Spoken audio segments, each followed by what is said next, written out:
so for you to be able to change a legacy, for me personally, would to remain, to learn those three things. What does it look like to be humble? What does it look like to be hungry for the things of God? To be seeking Him, to be seeking God, and to remain teachable, to always know, or to always wanting and eager to be learning new things constantly. And sometimes those are mindset shifts that need to take place and change. And what does it look like to do that? What do I need to do to change those mindsets? Hello and welcome to Stories of Legacy. We're so honored to share with you a couple who has quite a story. And I know them as my aunt and uncle, and they have become so dear to my husband and I as they have shared wisdom and stories with us from their lives that have encouraged us and inspired us. And we hope that you will gain some of that wisdom and inspiration as well today. So if we can begin just by introducing yourselves, Nancy and Jay. My name is Nancy, this is my husband Jay, and we've been married about 28 years, and we have 4 children, ages 28, 25, 21, and we have 11-year gap, and we have a 10-year-old. So our 3 oldest are boys, and we finally got our daughter. Yeah. And our oldest son is married, and they have 4 children, so we're grandparents as well. And yeah. And what do you work with? So I am a pastor.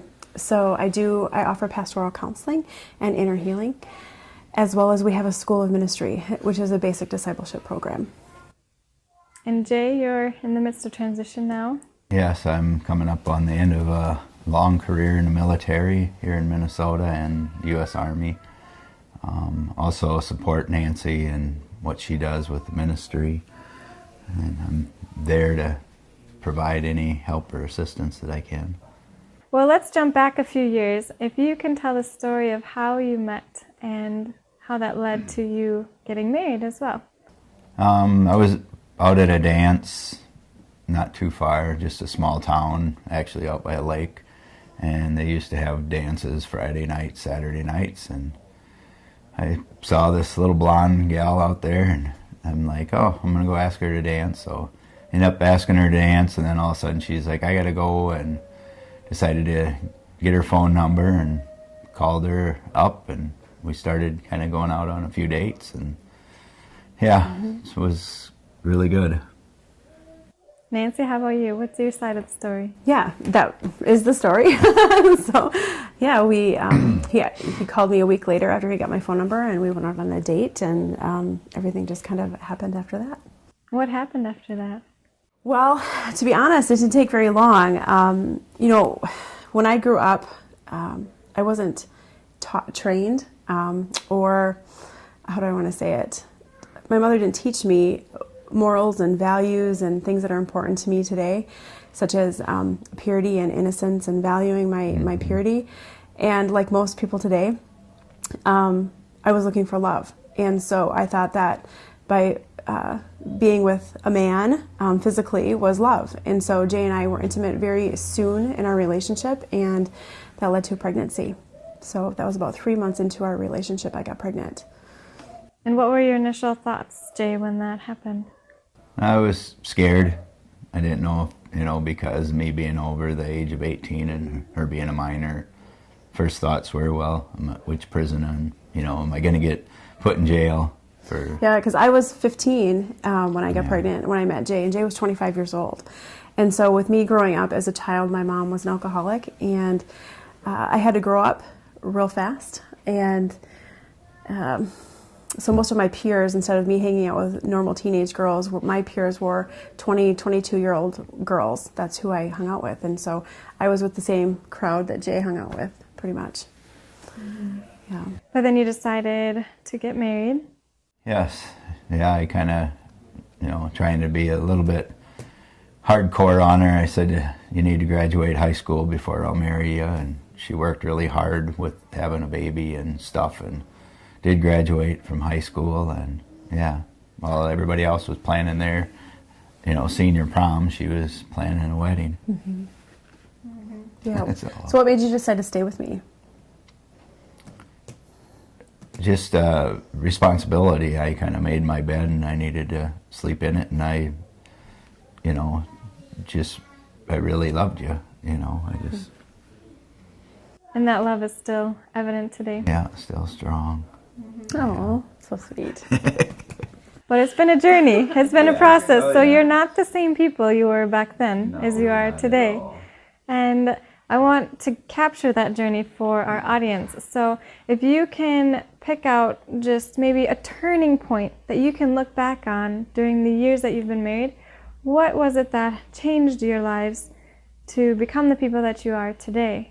Well, actually, you just kind of ran into a different crowd of people in that, and actually your father, Pete, invited me to go to a Promise Keepers up at the Metrodome. And What year was that? that was in July of 95 or 6. That was a while ago. Somewhere in that area. And I remember, I gave my life to Christ at that time, and that was a real big turning point, and we just, started seeking out different people, and I'm crying. left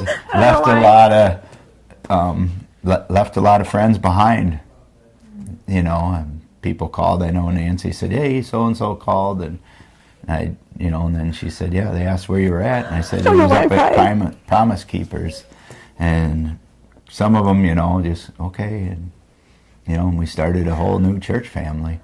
Yeah. It was very good. I mean, that was a huge turning point, and just so coming. our church was our family. Coming to the Lord, and that was, Caleb was just a baby, and I think even then, he's 21 now, so some of the 20 years career changes happened a couple of years later, and the Lord provided so much for us to really, just, I don't know, it's just tough. So that was our turning point. Yeah. You came about a year before that to the Lord. And 6 months probably. So. Yep. So one of the words we're going to talk about is legacy. And it's something that is very dear to our hearts. And for both of you, you were given a legacy, and you're also creating a legacy. Can you talk a little bit about the legacy that you want to build and have been building in your family? There's family values that are tied in with legacy. If you can share what that word legacy means to you and how you live that legacy out. You guys shared earlier how we really are first generation Christians. Yeah. And so we feel like we're building on a new foundation. We're building the foundation for our children. Yeah. And so, I talked about earlier about morals and values. Like, I didn't have those growing up. I didn't even know what that was. Like most people in the world, they don't know what that looks like.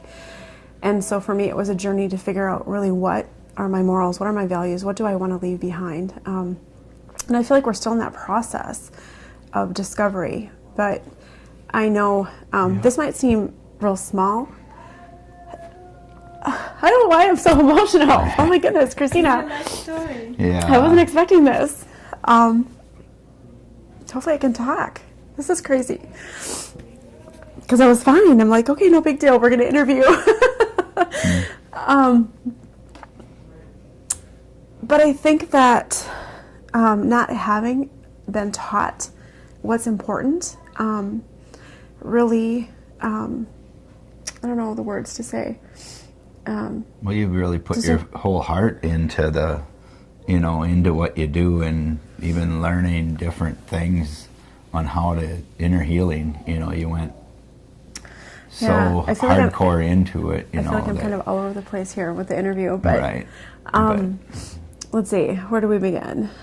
With one thing that just came to my mind was when I grew up, name calling was a big deal. Like, they would refer to children as brats or, just name calling. And so I kind of made like not an inner vow, but I just kind of made this, I don't know, this thought went through my mind, like, I'm never going to treat my children like that. Like, I never want to call them names or belittle them or discredit who they are, because that's how I was raised. And we also do foster care. And so one of the things that I noticed with some of the biological parents that we have, when they are interacting with their children, they say the negative things to their kids, and that breaks my heart. And so trying to train them to speak differently over their children, because really... You're a good girl, not bad naughty girl Yeah, or yeah. We had one little boy that came to us, and he was told the first 4 years of his life that he's just a bad boy. And when we picked him up, the police officer actually handed him to us, and he thought he was going to jail because he's a bad boy. And so that's one of the things that yeah. I chose to change. Yeah.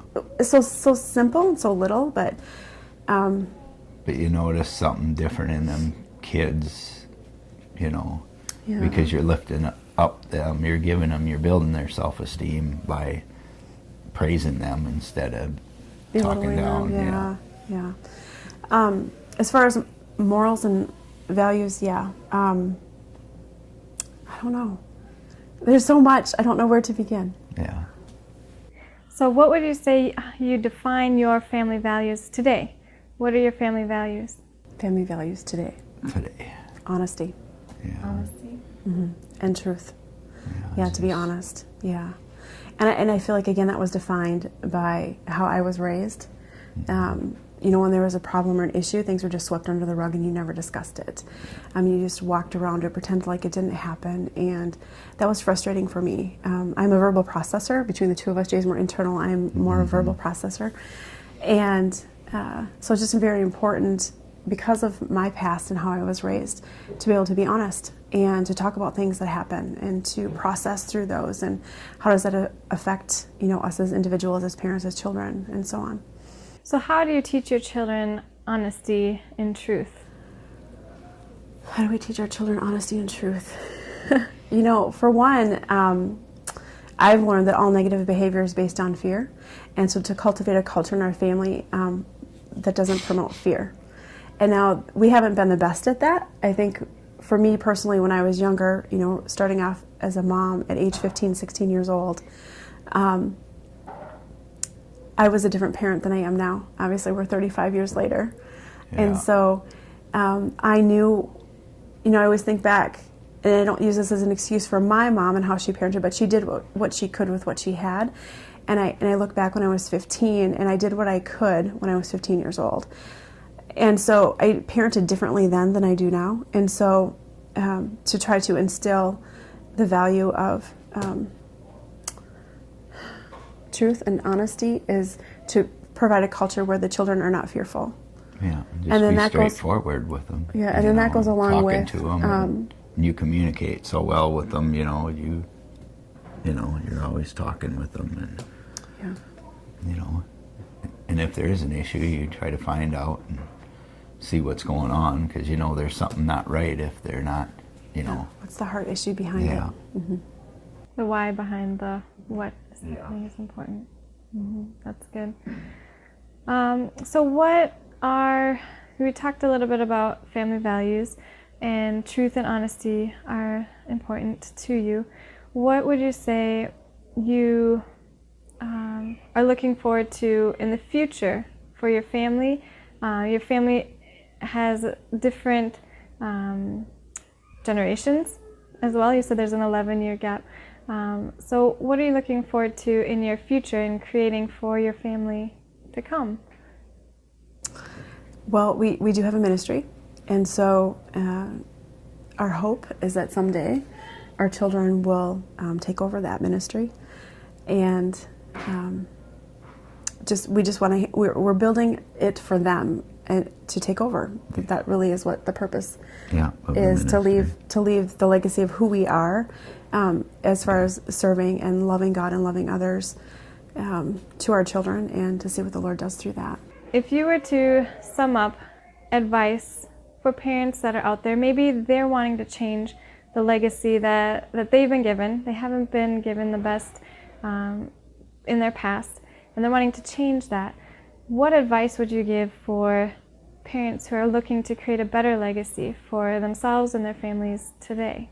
Well, be kind of a choice they make. You know, they need to make that choice and the decision to change their lives, to, you know, make it better. I'm not saying that you have to rush off and, you know, go to church every minute you can or anything, but just to, you know, strive to find something that's gonna work for you, you know, in your next chapter of your life, I think. There's a motto that I live by, and that is to remain hungry, humble, and teachable. And what does that look like for those three things? And for me,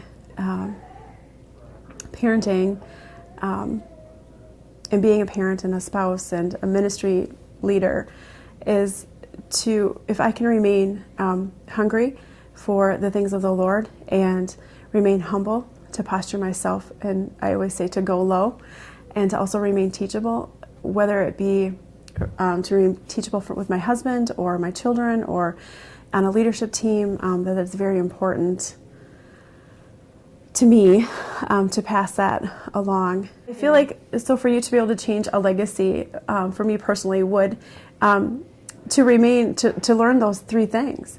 What does it look like to be humble? What does it look like to be hungry for the things of God? To be seeking Him, to be seeking God, and to remain teachable, to always know, or to always wanting and eager to be learning new things constantly.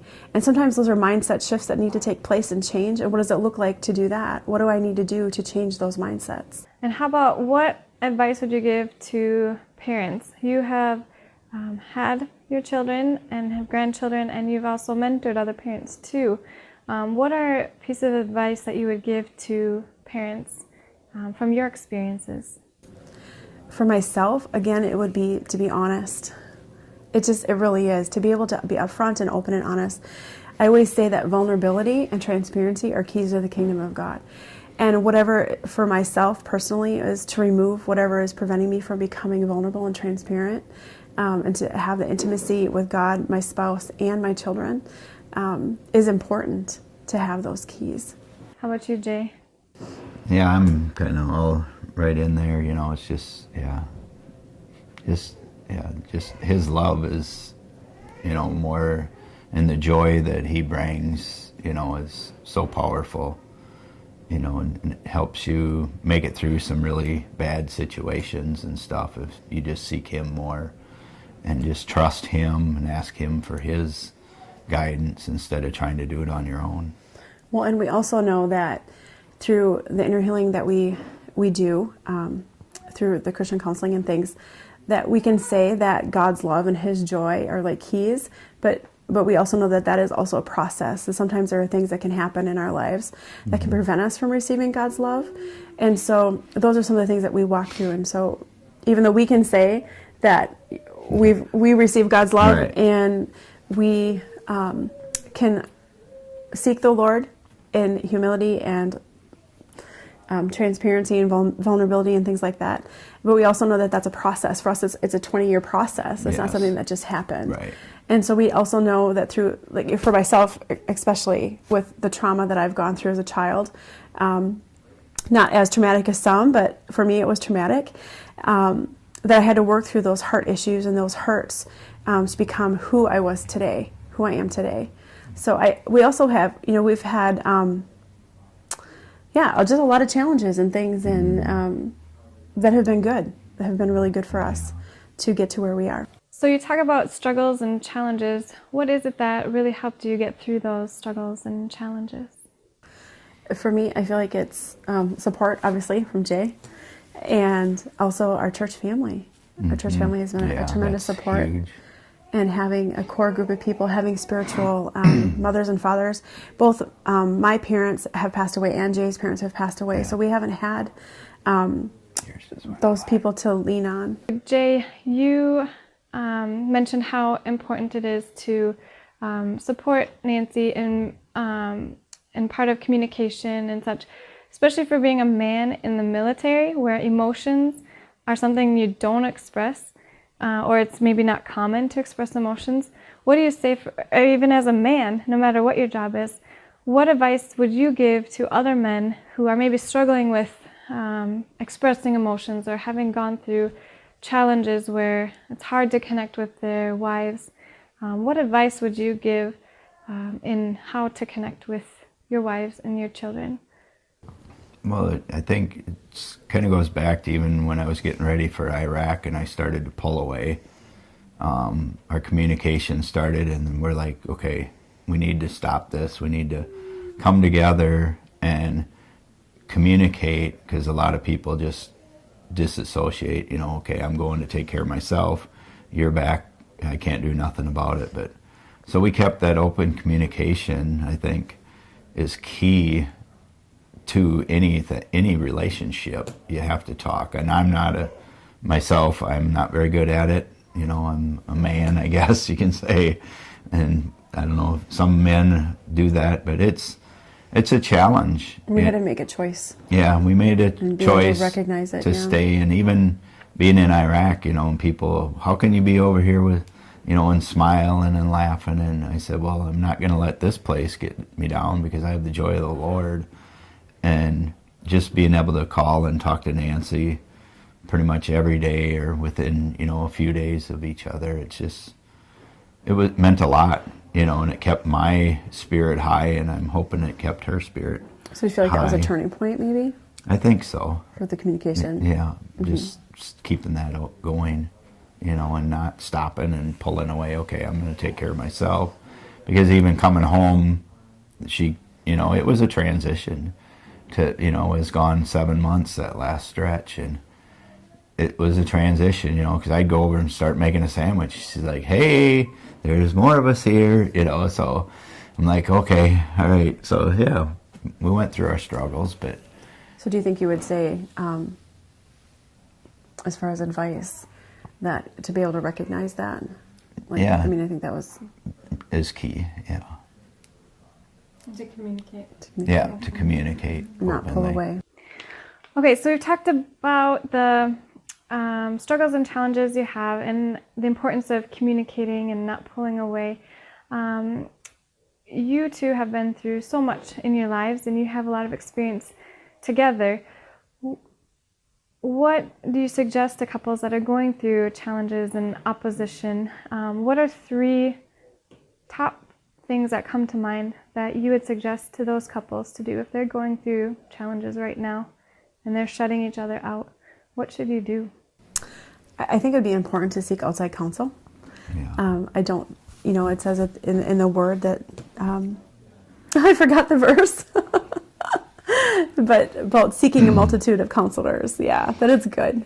And so to not isolate yourself, I think would be, so I think one good thing that I would recommend if you're having challenges with communication and such is to not isolate yourself, and to seek people out, whether it be professionals or friends or mentors, would be one important thing.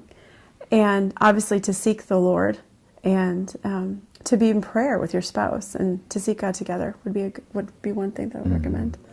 When I think even the love after marriage is a really good class to take. Or even marriage if you're classes. struggling, yeah, with that. Yeah, so there's a program that we actually went through twice called Love After Marriage, and it was very good, very, very good. Yes. Whether your marriage is good or needs work.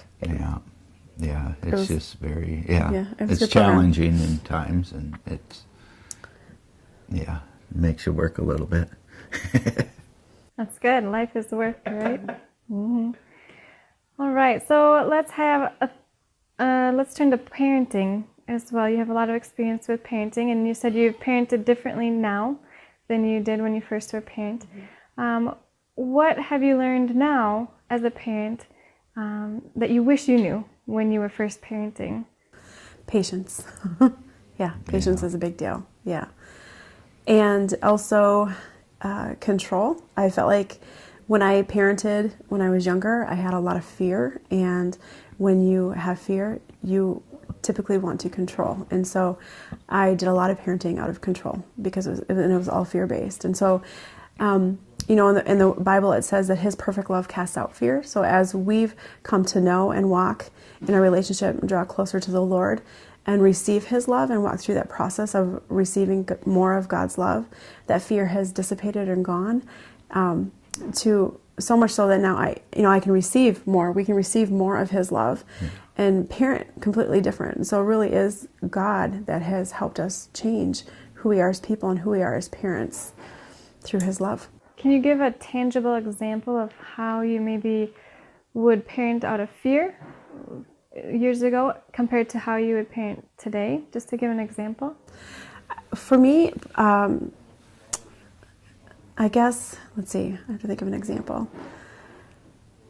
One way I think that I parented out of fear was trying to control my child's choices and not allowing them to make mistakes.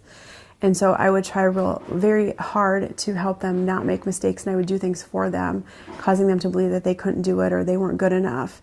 And so now I allow them to make the mistakes and to help walk them through that and allow them to learn and grow through that. Instead of me trying to control the outcome, I allow natural consequences to take place, and they learn and grow through that. That's really good. Can we focus a little bit more then on some of the parenting, the ways that you parent today? And you talk about truth and honesty. Can you give some more examples? Because these are really good examples of how does this look tangibly for somebody today to not be controlling, to not be fearful? Again, yeah, it's a process. It's such a process. And again, I don't even know where to begin with that question. Yeah, it's like you say, it's not that it just didn't happen, and it's something that you have to work at to become better at. But still, there's still challenges, and you make mistakes, and you try to not make that mistake again. You know, you just keep working at it and working at it. It's because there's so many different things that come at you at different times, you know. I mean, I used to get angry at the boys or whatever, you know, for doing something, and I don't do that anymore. You know, I just... But what changed? That was coming to know the Lord and just changing my heart, and just, I don't know how to really explain it. So instead of anger, how would you respond? I show more, you know, I just not really react or jump right away back at it, sit back and kind of think about it before I actually reacted. You know, maybe step away from the situation to calm myself down before I did do something that I would regret later. How is it being a grandparent now versus being a parent? It's good. It's good. Yeah. We don't get to see our biological grandchildren very often. However, we do see our foster grandbabies more often. Yeah. And it's really been a blessing. Yeah, we love those kids. Yeah, it's good to fill in the gaps where perhaps the parents miss different things, so we get to fill in those little gaps, and it's just been really good. Yeah. So if you would have 3 pieces of advice that you would give to parents, top of mind, what would you say? Enjoy your kids. Yeah, don't rush through those beginning years.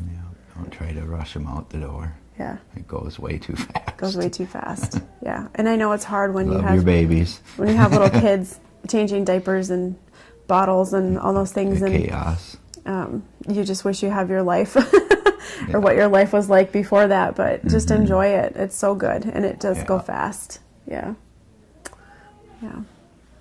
Anything else? I don't know. No. I think every person, once they become a grandparent, they realize, like, man, I should have really just taken my time with my children when they were younger, and I wish I would have sat on the floor more. I wish I would have read more books. Yeah. It's very important. Spending that quality time together. Yeah. Well, in conclusion, we're just going to wrap it up with a question that you have for those that are listening. Do you have a question that you'd like those who are listening to answer? I talked about earlier about remaining humble, hungry, and teachable, and I think my question would be, what do you need to do to remain teachable, especially from your children?